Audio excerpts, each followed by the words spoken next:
continues. Live from the Sky News Centre, To The Point with Christina Keneally and Peter Van Onselen. Welcome to The Point. I'm Christina Keneally. Joining me instead of Peter Van Onselen, Laura J. sitting in. The industrious Laura J. for the bludgeoning Peter Van Onselen. We are joined this afternoon by the hardworking, because he is hardworking, he was on Sky News last night, he's back again today, the Finance Minister Mathias Cormann. Welcome to The Point. Good to be here. Our colleague Paul Murray is reporting that the government's commissioned ads to promote a $16 billion improvement to the budget bottom line. Can you confirm that? Well, I've read these reports in the papers today. You shouldn't always believe everything you read in the newspaper. I don't, but I believe Paul Murray. I believe Paul Murray. Come on. I'm obviously not going to speculate on what is going to be in the budget on the 3rd of May, but let me just say these reports are wrong. First time I'd heard of these particular propositions, they're not accurate. The ads themselves, because the lines I have, and this is line by line, new and important changes are happening to Australia's tax and super system. These will make the system fairer and continue driving economic growth. We need superannuation to be flexible enough for everyone, particularly low-income earners. That would be in line with what the government wants to achieve, wouldn't it? Sounds like some good positive messages, but let me just say that I'm not going to add to the pre-budget speculation. These are not, I mean, what was reported in the media today, what Paul Murray talked about yesterday, is not something that I'm aware of. It's not something that is, in our view, accurate. But superannuation tax concessions, though, more generally, clamping down on multinationals and increasing the tobacco excise, for example, they're all savings and measures that you could sell, that a coalition government could sell in the upcoming election campaign, speaking hypothetically, of course. Well, we've long been working to ensure that multinationals pay their fair share of tax in Australia, and of course, I mean, you would have seen it in the last budget, and indeed in the last budget update before Christmas. We made some announcements in relation to this. In the context of this upcoming budget, as we've said for some time, we are focused on making sure that we continue to successfully transition from resource investment driven growth to broader drivers of growth in a diversified economy. As part of that, we want to ensure that our tax system is as growth friendly as possible. These are growth measures? Well, we are wanting to make sure that our tax system is as growth friendly as possible, and in that context, as we've said for some time, we're reviewing the tax mix, we're reviewing whether the tax system can be improved to ensure we raise the necessary revenue for government in the best possible way. So you're saying that there won't be significant cuts in this budget, because we've seen many economists say if you do cut too deeply, that is an inhibitor to growth. Are you of that view? Well, what I'm saying is that the budget will be delivered on the 3rd of May. In the meantime... No, you're talking about growth, Minister. Our focus very much is on making sure that the Australian economy continues to successfully transition from resource investment growth to broader drivers of growth. In that context, of course, it is important that we continue to repair the budget. So you can expect the government to continue to work to keep spending under control, to get spending under control, and to keep spending growth under control, and you can expect the government to continue to work to ensure our tax system is as growth friendly as possible. But can I come back to the $16 billion figure? I appreciate you're not going to confirm or deny, but let's talk about what it represents. You know, what's out there is that it's going to be a $16 billion improvement across the forward estimates. Labor's announced $100 billion worth of savings and revenue measures across 10 years. Where do you think that figure needs to sit? What type of improvement to the budget bottom line do we need to have across the forward estimates in order to stave off the threat of a credit downgrade? Well, Labor has announced $100 billion in additional taxes over the next decade to spend all of that money and more. So what Labor has announced is to tax more, to spend more, and to go further into debt, and that is bad for economic growth, which is why we're saying our proposition, if you want to talk about the generic approach, our proposition is to tax better without increasing the overall tax burden, not to tax more, to spend more. And if you look at some of the individual tax measures that Labor has put on the table, they will damage growth, they will damage investment, they will damage jobs. There are proposals in relation to negative gearing will drive housing prices down, they will increase the cost of rent, they will reduce the level of investment in the housing sector. Their proposal to increase capital gains tax by 50% will reduce the level of investment, will have a negative impact on growth. Our focus when it comes to tax is to tax better and to tax the necessary, to raise the necessary revenue for government in a better, less distorting way in the economy without increasing the overall tax burden in the economy. So you're going to tax better. Presumably you're going to want to cut spending. It's currently at 25.9% of GDP. What figure would you like to see that out across the forward estimates? And to come back to that point, when you say you're going to tax better, does that mean you are going to be looking at a growth, you are going to acknowledge we have a revenue problem and we are going to see increased taxation in this budget? Well, we're not going to see an increase in the overall tax burden in this budget. I mean, the extent to which we have a revenue challenge. So even if you include something like the cigarette excise, there's going to be an offset somewhere else? Well, the budget will be delivered on the 3rd of May, but the extent to which we have a revenue challenge, that is because economic growth needs to be stronger. We want to raise the revenue for government on the back of stronger growth, not on the back of higher taxes, which actually is bad for growth.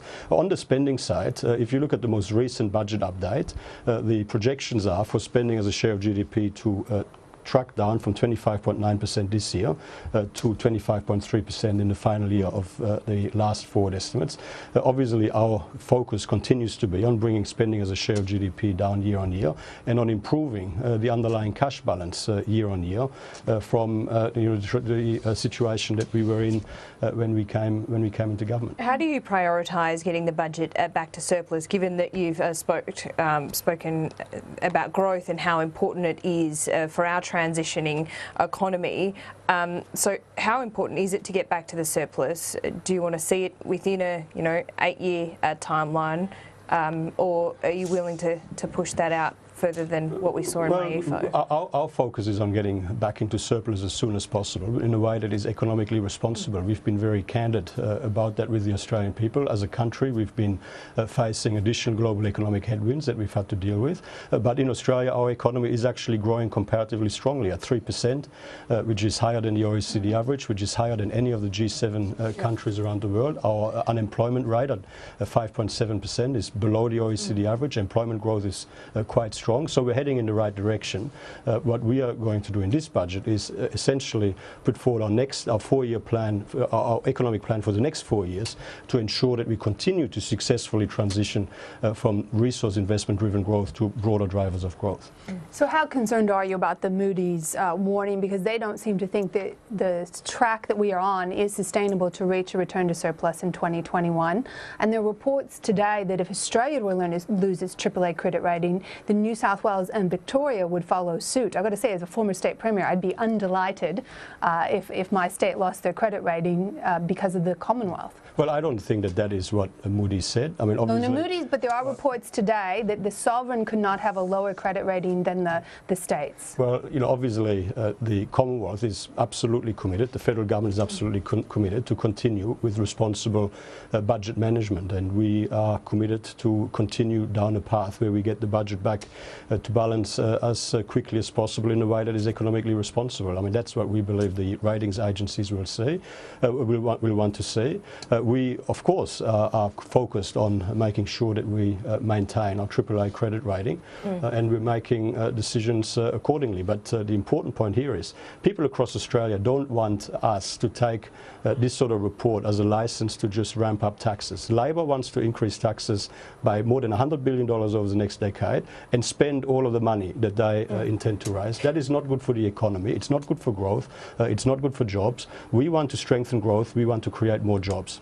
Minister, how difficult has this process been? Because we've seen now successive governments, both Labor and the Coalition, talk about the need to get our spending under control. We saw that not being done under Rudd and Gillard, and some headway made under Abbott. But even Scott Morrison admitted that the savings that were made had already been spent. So when you go line by line through the budget, they're not that obvious, are they? The savings and the measures that you can announce. Has it been quite difficult to do that? Well, firstly, the previous Labor government had several waves of increased spending, including in the dying days of the previous government when they made a series of unfunded, unaffordable spending promises in relation to state schools and state hospitals and various other matters. Now, when we came into government, the economy was weakening, unemployment was rising, the budget position was rapidly deteriorating on the back of an unsustainable spending growth trajectory. We have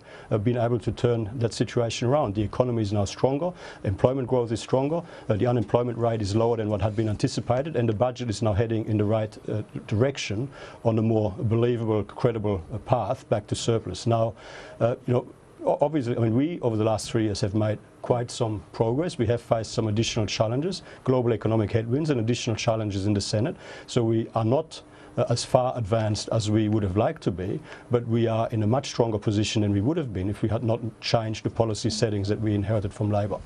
Minister, you're also the Special Minister for State. I want to turn very quickly. Yesterday in question time, Mark Dreyfus asked the Treasurer on your behalf if you would direct the AEC to report if the Free Enterprise Foundation has complied with all Commonwealth electoral laws. Will you do that? Well, since I was asked this question yesterday on Sky, I've looked at exactly what Mr. Dreyfus has actually said in the House of Representatives. I don't have the power to direct the Australian Electoral Commission. The Australian Electoral Commission in our system, in our democratic system, acts independently as it should. That is a very important feature of our democratic system, that it acts independent from political interference.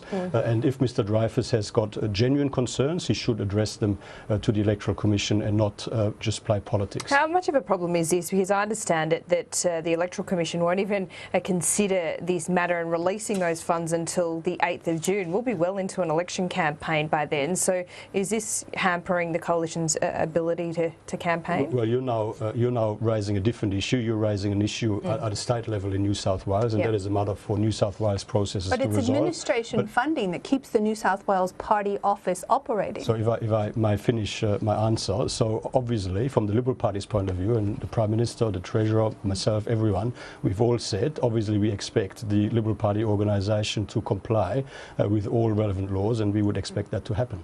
Can I ask you just one final question about ASIC? It's my understanding that the government will announce new measures to beef up ASIC, which will mean a restoration of funding of about $100 million, moving to a user pay system, greater oversight over responsible lending, a huge emphasis there, financial advice, the life insurance industry, and will also speed up 2 key recommendations in the Murray Review, which looks at greater penalties and product intervention. Now, I don't expect you to confirm all of those issues here today, but does that sound about right? Would you be happy with those measures, hypothetically, once again, if they were implemented? Well, you're certainly right to suggest that a lot of work has been done by the government to look at how we can strengthen and further improve the effectiveness of ASIC.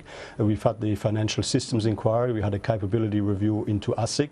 The government has been working through many of these issues, and I'm very certain that there'll be relevant announcements by the responsible minister very soon. Sounds like you're pretty pleased with that list, though. Well, I'll let you do the commentary. Finance Minister Mathias Cormann, thanks so much for your time. Thank you. Always good to talk to you.